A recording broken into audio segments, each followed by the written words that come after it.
कांग्रेस की जेब पर वार और सियासी मार, कमलनाथ के आने से बीजेपी को क्या फायदा। मध्य प्रदेश के पूर्व मुख्यमंत्री और कांग्रेस दिग्गज कमलनाथ के भारतीय जनता पार्टी में शामिल होने की संभावनाएं हैं। अब अगर कमलनाथ लोकसभा चुनाव से कुछ महीने पहले ही पाला बदलते हैं तो ये स्पष्ट रूप से कांग्रेस के लिए तो झटका होगा ही।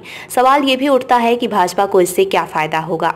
दरअसल हाल ही में भाजपा ने कमलनाथ की अगुवाई वाली एमपी कांग्रेस को विधानसभा चुनाव में हराया था। अगर कमलनाथ कांग्रेस का हाथ छोड़कर भाजपा का दामन थामते हैं तो इससे भाजपा को 3 बड़े फायदे होते नजर आ रहे हैं। इनमें पहला, कांग्रेस को बड़ा आर्थिक झटका लगेगा। दूसरा, मजबूत उपस्थिति वाले राज्य में सभी कांग्रेस में टूट होगी। तीसरा, भाजपा को राज्य में एक बार फिर कांग्रेस का कोई पावर सेंटर कम करने का मौका मिल जाएगा। कहा जा रहा है कि कमलनाथ कुछ विधायकों के साथ भाजपा में शामिल हो सकते हैं। पहला, कांग्रेस की फंडिंग पर चोट। देश में तेजी से घटते सियासी ग्राफ के साथ कांग्रेस फंडिंग की कमी का भी सामना कर रही है। वहीं कमलनाथ को कांग्रेस के लिए फंड जुटाने वाला बड़ा सोर्स माना जाता है। इससे पहले कांग्रेस महाराष्ट्र में मिलिंद देवड़ा को गंवाकर भी इस तरह का झटका झेल चुकी है।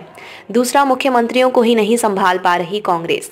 इंडियन एक्सप्रेस की एक रिपोर्ट में पार्टी के एक केंद्रीय नेता के हवाले से बताया गया है, पहला तो महाराष्ट्र के पूर्व मुख्यमंत्री अशोक चव्हाण की तरह उनकी एंट्री से संदेश साफ हो जाएगा कि कांग्रेस इतनी बुरी तरह से टूट रही है कि वो अपने पूर्व मुख्यमंत्रियों को भी नहीं बचा पा रही है। साथ ही इस फैसले से ये संदेश भी जाएगा कि भाजपा देश की सबसे बड़ी सियासी ताकत है जो अपने प्रतिद्वंदी से बहुत आगे है।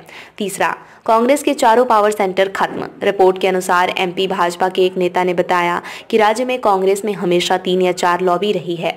अब दिवंगत अर्जुन सिंह की विरासत लगभग कमजोर हो गई है। हिंदुत्व को लेकर बयानबाजी के चलते दिग्विजय सिंह भी हिंदुओं के बीच मजबूत छाप छोड़ने में असफल हैं, जबकि केंद्रीय मंत्री ज्योतिरादित्य सिंधिया पहले ही भाजपा में आकर 2020 में कांग्रेस की सरकार गिरा चुके हैं। अब अगर कमलनाथ भी कांग्रेस से विदा लेते हैं तो कांग्रेस के पास राज्य में कोई बड़ा क्षेत्रीय नेता नहीं रह जाएगा।